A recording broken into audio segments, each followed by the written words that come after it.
ሰላም እንዴት አላችሁ? የኢትዮ ታይምስ ቤተሰቦቻችን ለሰዓቱ የተመረጡ አዳዲስ መረጃዎችን ይዘንላችሁ ቀርበናል። ከመረጃዎቻችን መካከልም በአማራ ክልል የተለያዩ አካባቢዎች ያለው የጸጥታ ችግር ትኩረት ተሰጥቶት በድርድር እንዲፈታ የፖለቲካ ፓርቲዎች ማሳሰባቸውን፣ ከኤርትራ ጋር ያለውን ችግር በሽምግልና መፍታት እንፈልጋለን ሲሉ አምባሳደር ዲና ሙፍቲ መናገራቸውን፣ ኃላፊነታቸውን በአግባቡ ባልተወጡ 8613 አመራሮች ላይ የዲሲፕሊን እርምጃ መወሰዱን የብልጽግና ፓርቲ ምክትል ፕሬዝዳንትና የዋና ጽህፈት ቤት ኃላፊው አቶ አደም ፋራህ መግለጻቸውን፣ የደብረ ወገግ የአሰቦት ስላሴና የአባ ሳሙኤል ገዳም በከፍተኛ ስጋት ውስጥ እንደሚገኝ መገለጹ፣ ሰራተኞች ሲኦል ሆነብን ያሉት የግል ድርጅት በቅጥር ግቢ ውስጥ ድብደባን ጨምሮ እየፈጸማቸው ያሉትን አነጋጋሪ ድርጊቶች በተመለከተ፣ የቀድሞው የትግራይ ክልል ጊዜያዊ አስተዳደር ፕሬዝዳንትና የአሁኑ የጠቅላይ ሚኒስትሩ አማካሪ አቶ ጌታቸው ረዳ የኤርትራ መንግስት ከኢትዮጵያ ጋር ጦርነት ውስጥ ለመግባት ምንም አይነት ፍላጎት እንደሌለው መግለጻቸውንና ሌሎችን በዝርዝር የምንመለከታቸው መረጃዎች አካተናል። ቻናላችንን ሰብስክራይብ በማድረግ የደውል ምልክቷን በመጫንና መረጃውም ለብዙዎች እንዲዳረስ ላይክ በማድረግ እስከ መጨረሻው አብራችሁን ቆዩ።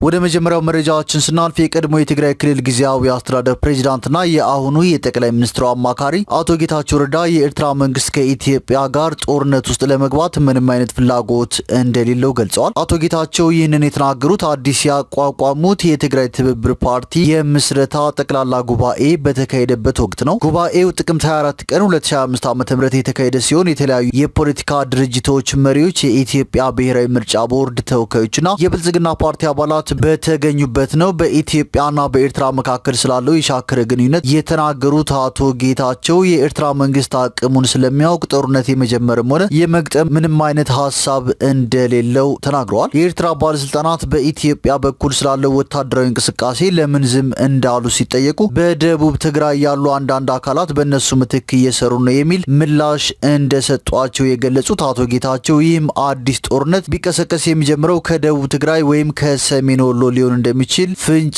የሚሰጥ ነው ብለዋል። አቶ ጌታቸው በቀድሞ ፓርቲያቸው ህወሓትና በአሁኑ የክልሉ አስተዳደር ላይ ጠንካራ ትችት ሰንዝረዋል። የክልሉ ገዢ ፓርቲ ክልሉን ወደ ጦርነት ለመክተት እየሞከረ ነው፣ እኛ ግን ይህንን እንቅስቃሴ በማንኛውም መንገድ እናስቆማለን ሲሉ አስጠንቅቀዋል። በተጨማሪም በትግራይ ክልል ውስጥ እየጨመረ የመጣውን ጭቆናና አለመረጋጋት የኮነኑት አቶ ጌታቸው ለዚህም በወታደራዊ ባለስልጣን ሽፋን የሚንቀሳቀስ የተደራጀ ኃይል ተጠያቂ መሆኑን ገልጸዋል። በክልሉ ውስጥ ህገወጥ የወርቅ ማዕድን ቁፋሮ፣ ሙስና፣ የመሬት ወረራ፣ የሰው ማዘዋወርና ስርቆት መስፋፋቱን የጠቀሱ ሲሆን የክልሉ አስተዳደር አባላትም በዚህ የወንጀል ድርጊት ተሳትፎ እንዳላቸው ከሰዋል። አዲሱ የስምረት ፓርቲ ጉባኤውን በትግራይ ክልል ማካሄድ ያልቻሉ በደረሰበት ከፍተኛ ጫናና ማስፈራራት መሆኑን የገለጹት አቶ ጌታቸው ረዳ የፓርቲያቸው ቢሮ መሰበሩንና ንብረት መውደሙን ተናግረዋል። እኛ ቅድሚያ የምንሰጠው ጉዳይ ሽግግሩን በስርዓት መምራት፣ የአጭር ጊዜ የሽግግር መንግስት ማቋቋምና የፕሪቶሪያ ስምምነት ቁልፍ ድንጋጌዎችን መተግበር ነው ያሉት አቶ ጌታቸው ከዚያ በኋላ በዲሞክራሲያዊ መንገድ የተመረጠ አስተዳደር መገንባት ላይ ማተኮር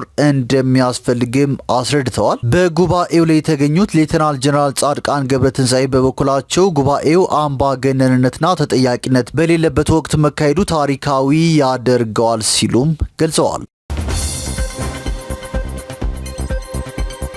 ወደ ቀጣዩ መረጃዎችን ስናልፍ ሰራተኞች ሲኦል ሆነብን ያሉት የግል ድርጅት በቅጥር ግቢ ውስጥ ድብደባን ጨምሮ እየፈጸመባቸው ያሉትን አነጋጋሪ ድርጊቶች መሰረት ሚዲያ እንዲዘግቦታል። አንዳንድ የመንግስት የሚሆን የግል ድርጅቶች ለሰራተኞቻቸው በመመቸት የሚሆን ባለመስማማት ስማቸው አልፎ አልፎ ይነሳል። የአንድ ድርጅት ጉዳይ ግን እውነት ኢትዮጵያ ውስጥ የሚፈጸም ነው እንደሚያስብል ሰራተኞች ይናገራሉ። ሱፐር ደብል ቲ ጄኔራል ትሬዲንግ ኃላፊነቱ የተወሰነ የግል ማህበር በሸገር ከተማ ዓለም ገና ውስጥ ካሉ የግል ድርጅቶች አንዱ ሲሆን እንደ ቀለምና የውሃ ማጠራቀሚያ በተለምዶ ሮቶ የሚባለው ያሉ ምርቶችን ለገበያ ያቀርባል። ድርጅቱ በሚዲያዎች ላይ የገዘፈ ጥሩ ስም አለው። ከሰራተኞቹ ጋር እንደ የብሔር ብሔረሰብ በዓል፣ የባንዲራ ቀን ወይም ሌሎች በዓላትን በአማረ መልኩ ሲያከብር ይታያል። የሰራተኛውን መብትና ጥቅም የማያስከብር ድርጅት ሁሌም ከትችት አይወጣም። ስለ ሰራተኞቹ የሚያስብና ሕግና መመሪያ ተከትሎ የሚሰራ ደግሞ ከራሱ አልፎ ለሀገር ምሰሶ ይሆናል የሚለው መልእክት ድርጅቱ ያስተላለፈው በቅርቡ የሰራተኞች ቀን ብሎ ባከበረው በዓል ላይ ነው። ድርጅቱ ከዚህም አልፎ በሸገር ከተማ በገላን ጉዳ ክፍለ ከተማ ያስገነባውን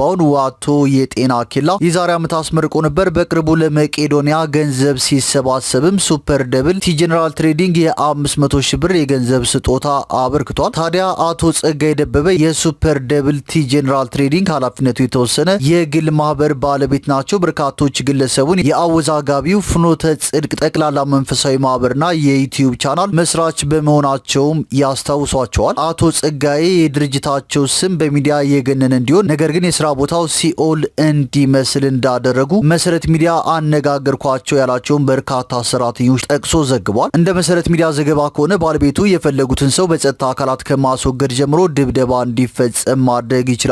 ፖሊሶች ሲጠሩ በደቂቃ መጥተው የተባሉትን ነገር አድርገው ይሄዳሉ። እምቢ ያለ በሚሊሻዎች ታፍሶ ለወታደርነት ወደ ካምፕ በግዴታ ሊገባ ይችላል የሚሉት አንድ ሰራተኛ ናቸው ሲል መሰረት ሚዲያ ዘግቧል። ሁሉም ሰራተኞች ለደህንነታቸው ሲባል ስማቸው እንዳይጠቀስም ጠይቀዋል።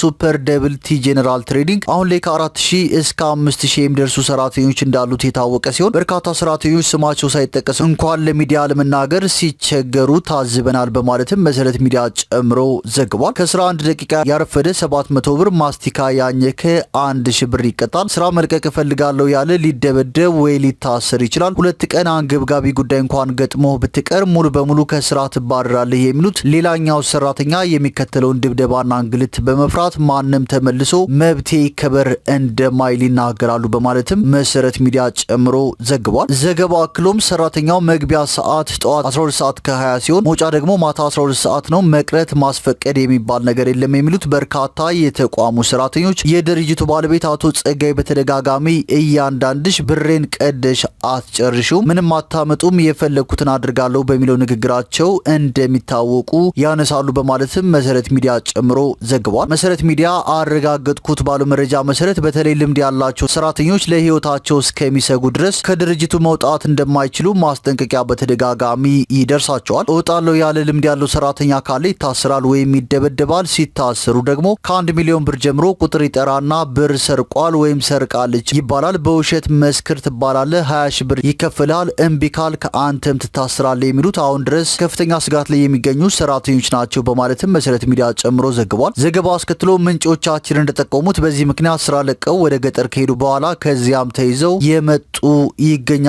ግለሰቡ ይህን የሚሰራው ደግሞ ከፖሊስ አካላት ጋር በመተባበር ደግሞ የሚገርመው ስንት ሰቃይ ተማሪዎች ጥሩ እየመሰላቸው እየገቡ ህይወታቸው የተበላሸ አሉ በማለት የተናገረችው ሌላ ሰራተኛ ከአካል ድብደባው በላይ የአእምሮ ቁስል የሚሆን ስድብ በርካቶች ሲሰደቡ ይውላሉ በማለትም ገልጻለች። አለም ገና በሚገኘው ፋብሪካ ውስጥ ሰራተኞች ገብተው የሚደበደቡበት ስፍራ እንዳለና ስራ ሲሰሩ ደክሟቸው ቆም ያሉ ጭምር ዱላ እንደሚከተላቸው ታውቋል። በዚህም ምክንያት በአንድ ቀን ውስጥ ሳይደበደብበት የማይውል ቀን እንደሌለ ሰራተኞች ጠቁመዋል። ምንም ሳታጠፋ ተላላኪዎች ይመደቡና አጥኑት ይባላል። እያንዳንዱን ሰው በወሬ ስንቱ ታሰረ፣ ስንቱ ተደበደበ። ደግሞ በጣም የሚያሳዝነው ውጭ ላይ ሚዲያ ላይ እንደሱ ያለ ጥሩ ያለ አይመስልም የሚሉት ቅሬታ አቅራቢዎቹ ሰራተኞች ናቸው በማለት መሰረት ሚዲያ ጨምሮ ዘግቧል። ዘገባው አስከትሎም በግለሰቡ በተገነባው ሆስፒታል ውስጥ ደግሞ በእርዳታ መድኃኒትና ዊልቸር እንደሚገባ የታወቀ ሲሆን መድኃኒቱና ዊልቸሩ ግን በውድ ተመልሶ ለተጠቃሚ እንደሚሸጥም ተሰምቷል በማለት ዘገባው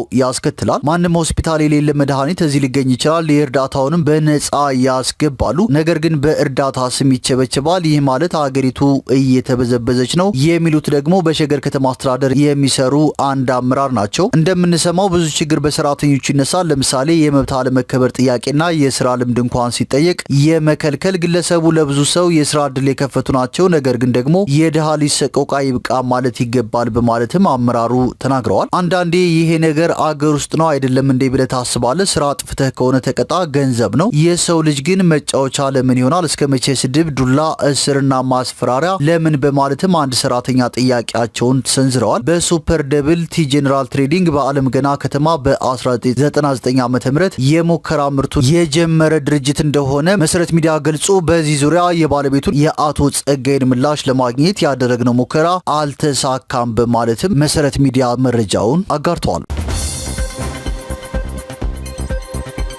ወደ ቀጣይ መረጃችን ስናልፍ የደብረ ወገግ የአሰቦት ስላሴና የአባ ሳሙኤል ገዳም በከፍተኛ ስጋት ውስጥ እንደሚገኝ አስታውቋል። የደብረ ወገግ የአሰቦት ስላሴና የአባ ሳሙኤል ገዳም ባሳለፍነው ዕለተ ሐሙስ ጥቅምት 13 ቀን 2018 ዓ.ም ወደ 11 ሰዓት አካባቢ የገዳሙ አገልጋይ መታገታቸው የተገለጸ ሲሆን ስለ ሁኔታው ለማወቅ በአገልጋዩ የእጅ ስልክ ላይ በተደጋጋሚ ቢደወልም የማይነሳ በመሆኑ ያለበትን ቦታና ሁኔታ ማወቅ አለመቻሉን ማህበረ ቅዱሳን ሚዲያ ዘግቧል። መረጃው ጨምሮ እንዳስታወቀው ከጠዋቱ 12 ሰዓት በዕለተ ዓርብ በገዳሙ ጥግ ዙሪያ የሚኖሩ አባትና ልጅ በጫካ ውስጥ በስራ ላይ ባሉበት ወቅት የታጠቁ ኃይሎች በአሰቃቂ ሁኔታ በፈጸሙት ጥቃት አባት በተደጋጋሚ በተተኮሰባቸው ጥይት ወዲያው ህይወታቸው ያለፈ ሲሆን ልጅ በደረሰበት ከፍተኛ ጉዳት ምክንያት ለተሻለ ሕክምና ወደ አዳማ ከተማ መላኩን የደረሰን መረጃ ጨምሮ ያመለክታል በማለት ማህበረ ቅዱሳን ሚዲያ ዘግቧል። ዘገባው አስከትሎም በገዳሙ መግቢያ አካባቢ የሚኖር አንድ የአካባቢው ምዕመን ታግቶ ተወስዷል።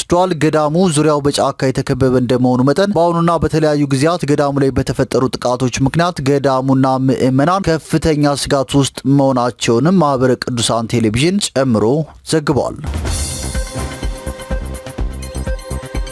ወደ ቀጣዩ መረጃችን ስናልፍ የአዲስ አበባ ደንብ ማስከበር ባለስልጣን ወንዞችና የወንዞች ዳርቻ የበከሉ አንድ ድርጅትና 3 ግለሰቦችን 750 ሺህ ብር መቅጣቱን አስታውቋል። ቅጣቱ በአቃቂ ቃሊቲ ክፍለ ከተማ ወረዳ 12 ስር ፍሬንድስ ኢንዱስትሪ ኃላፊነቱ የተወሰነ የግል ማህበር ያልተጣራ ፍሳሽ ቆሻሻ ወደ ወንዝ በመልቀቁ 300 ሺህ ብር ቅጣት ተቀጥቷል። በተጨማሪም በዛሬው ዕለት ወንዞችና የወንዞች ዳርቻ የበከሉ በነፋስ ስልክ ላፍቶ ክፍለ ከተማ 2 ግለሰቦች በድምሩ 300 ሺህ ብርና ክፍለ ከተማ አንድ ግለሰብ 150 ሺህ ብር በመቅጣት አስተዳደራዊ እርምጃ ተወስዷል። ባለስልጣኑ ወንዞችና የወንዞች ዳርቻ በሚበክሉ ድርጅቶችና ግለሰቦች የሚወስደውን የቅጣት እርምጃ አጠናክሮ እንደሚቀጥልም አስታውቋል።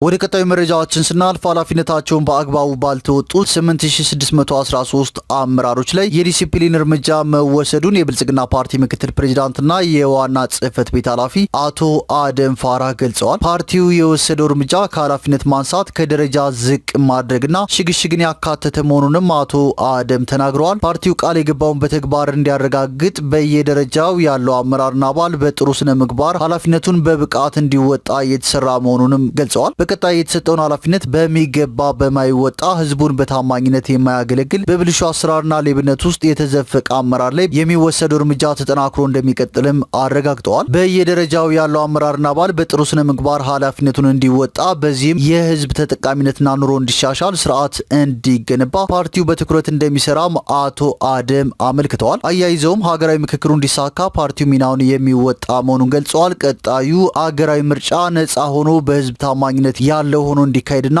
እንዲጠናቀቅም የብልጽግና ፓርቲ የድርሻውን ለመወጣት ቁርጠኛ መሆኑን አቶ አደም ተናግረዋል። ወደ ቀጣዩ መረጃዎችን ስናልፍ ከአንድ ግለሰብ ስልክ ቀምቶ የቆሻሻ ማስወገጃ ቱቦ ውስጥ በመግባት ሊያመልጥ የነበረ ተጠርጣሪ ከ5 ሰዓታት ቆይታ በኋላ ከነ ኤግዚቢቱ መያዙን የአዲስ አበባ ፖሊስ ጠቅላይ መምሪያ ገልጿል። ተጠርጣሪው የቅሚያ ወንጀሉን ፈጽሞ የፍሳሽ ቆሻሻ ማስወገጃ ቱቦ ውስጥ በመግባት ሊያመልጥ ሲል በቁጥጥር ስር የዋለው ጥቅምት 12 ቀን 2018 ዓ.ም በየካ ክፍለ ከተማ ወረዳ 5 አቤቤ ሱቅ ተብሎ ከሚጠራው አካባቢ ነው። ተጠርጣሪው የግል ተበዳይ ከባንክ ብር አውጥተው ሲወጡ ጠብቆ የዋጋ ግምቱ 120 ሺህ ብር የሚያወጣ ሳምሰንግ አልትራ ኤስ 25 ስማርት ስልክ በመንጠቅ በአካባቢው ወደሚገኝ የቆሻሻ ማስወገጃ ቱቦ ውስጥ ገብቷል። የወንጀል ድርጊቱ ከተፈጸመ በኋላ የግል ተበዳይ የድረሱልኝ ጥሪ በማሰማታቸው የአካባቢው ህብረተሰብና ፖሊስ ወዲያው ቦታው ላይ በመድረስ ተጠርጣሪው በገባበት የፍሳሽ ቆሻሻ ማስወገጃ ቱቦ ውስጥ ተከታትሎ በመግባት ሊያወጡት መቻላቸውን የየካ ክፍለ ከተማ ፖሊስ መምሪያ ገልጿል። ተጠርጣሪው ከቱቦ ውስጥ ሲወጣ ስልኩን ትቶ የወጣ ቢሆንም ፖሊስ ተጠርጣሪውን በድጋሚ ወደ ቱቦ ውስጥ ይዞ በመግባት ስልኩን ከጣለበት ውሃ ውስጥ እንዲያወጣው ማድረጉን የምርመራ መዝገቡ ያስረዳል። በእንደዚህ አይነት የወንጀል ተግባር ላይ የሚሰማሩ ወንጀል ፈጻሚዎች ከህግ እንደማያመልጡ አውቀው ከድርጊታቸው ሊቆጠቡ እንደሚገባም የአዲስ አበባ ፖሊስ ጠቅላይ መምሪያ አሳስቧል። ወደ ቀጣዩ መረጃችን ስናልፍ ከኤርትራ ጋር ያለውን ችግር በሽምግልና መፍታት እንፈልጋለን ሲሉ አምባሳደር ዲና ሙፍቲ ተናግረዋል። የተወካዮች ምክር ቤት አባልና የውጭ ግንኙነትና ደህንነት ጉዳዮች ኮሚቴ ሊቀመንበር የሆኑት አምባሳደር ዲና ሙፍቲ የኢትዮጵያ ሕዝብና መንግስት ከኤርትራ ጋር ጦርነት ውስጥ የመግባት ፍላጎት እንደሌላቸው ገልጸዋል። አምባሳደሩ ትናንት በሰጡት ቃለ ምልልስ የባህር በር እጦት ለኢትዮጵያ ኢኮኖሚ ደህንነትና መረጋጋት ፈተና መሆኑን ጠቅሰው አገሪቱ የባህር በር ለማግኘት የምታደርገውን ሰላማዊና ዲፕሎማሲያዊ ጥረት እንደምትቀጥል አስታውቀዋል። ለወደፊት የአገሪቱ ኢኮኖሚ የባህር በር ወሳኝ ሆኖ መገኘቱንም አስረድተዋል። አምባሳደር ዲና ሲናገሩ በዚህ ረገድ የኢትዮጵያ ጥያቄ ፍትሃዊ ነው፣ እንዲሁም በ1982 የወጣውና የባህር በር የሌላቸው ሀገራትን የሚመለከተው ዓለም አቀፍ ሕግ ይደግፈናል ያሉ ሲሆን የኢትዮጵያ ፍላጎት በሰላማዊ መንገድ ሰጥቶ በመቀበል መርህ አብሮ ማደግ ላይ የተመሰረተ መሆኑን አስረድተዋል። ከዚህ ውስጥ በጎረቤት ሀገራት ላይ ምንም አይነት ጫና የማድረግ ፍላጎት እንደሌለ ጠቅሰውም ይህንን ኢትዮጵያ በተደጋጋሚ ስትገልጽ መቆየቷን አውስተዋል። ንግግራቸውን ሲቀጥሉም እኛ አሁን ጦርነት ውስጥ መግባት አንፈልግም። በአሁኑ ወቅት የኢትዮጵያ ሕዝቦች ፍላጎት ማደግና ተባብሮ ከችግርና ከድህነት ውስጥ መውጣት ነው ያሉት አምባሳደር ዲና በዚህ የተነሳ ኢትዮጵያ በጎረቤቷ ኤርትራ ላይ ጦርነት ውስጥ የመግባት ፍላጎት እንደሌላት አስረድተዋል። ከዚሁ ጎን ለጎን ኢትዮጵያ በሰላማዊ መንገድ የባህር በር ለማግኘት የምታደርገውን ጥረት እንደምትቀጥልበት ገልጸውም ይህ የሚሆነው ግን በወታደራዊ መንገድ ሳይሆን በስምምነት መሆን እንዳለበትም አስምረውበታል። በኢትዮጵያና በኤርትራ መካከል የተፈጠረውን ችግር ለመፍታትም በሽምግልና ለመፍታት ኢትዮጵያ ፍላጎት እንዳላት የጠቀሱት አምባሳደሩ የሁለቱም ሀገራት ወዳጅ የሆኑ ሀገራት በዚህ ጉዳይ የሽምግልና ስራ እንዲሰሩ ጥረት እየተደረገ መሆኑንም አስታውቀዋል። አምባሳደር ዲና ይህ ሽምግልና ካልተሳካ ኢትዮጵያ ወደ ፍርድ ቤት ልትሄድ እንደምትችልም ፍንጭ ሰጥተዋል ሲል ዘሀበሻ ዘግቧል።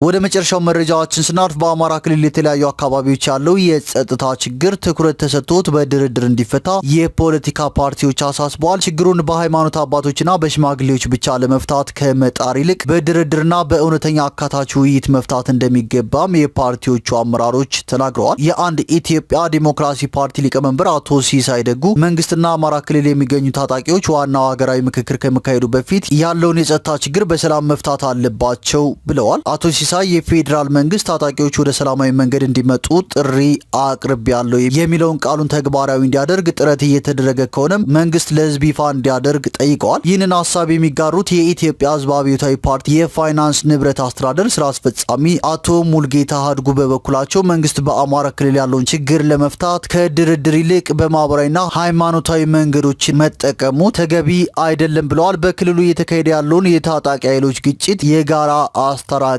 በመምረጥ የጋራ ስምምነት ላይ መድረስ ያስፈልጋልም ብለዋል። የመላው ኢትዮጵያ አንድነት ድርጅት የህዝብ ግንኙነት ኃላፊ አቶ ታጠቅ አሰፉ በበኩላቸው በክልሉ ያለው የጸጥታ ችግር እንዲፈታ እውነተኛና በሁሉም ወገኖች የሚታመን ውይይት መደረግ አለበት የሚል ሀሳብ ሰጥተዋል። በክልሉ ያለው ችግር በመሸፋፈን የሚፈታ አይደለም ያሉት አስተያየት ሰጪዎቹ የመንግስት በወደ ሰፊነት የማህበረሰቡን ችግር ለመፍታት ከመቼውም ጊዜ በላቀ ሁኔታ መስራት እንደሚጠበቅበትም አሳስበዋል። እውነተኛና ሁሉን ያካተተ ድርድር ማድረግ አማራጭ የሌለው መፍትሄ ነው ሲሉም አጽንኦት ሰጥተውበታል።